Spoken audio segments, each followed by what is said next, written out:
Դիանա Գրիգորյանի «Վերջին զանգը» սերիալի նկարահանումները շարունակվում են, հեռուստադիտողները դիտում են ու քննարկում հեռուստասերիալի հերթական սերիան։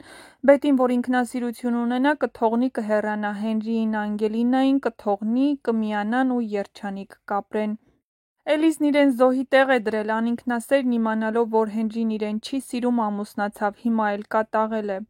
Վայ չունենամ քեզ, Լիլի ջան, էդ ինչ լավ ես խաղում քո դերը, էլ ինչ օիներ ես խաղալու Սոսի և մնացածների գլխին, իսկ Բետին ու բուժքույրն էլ արդեն զզվեցնում են։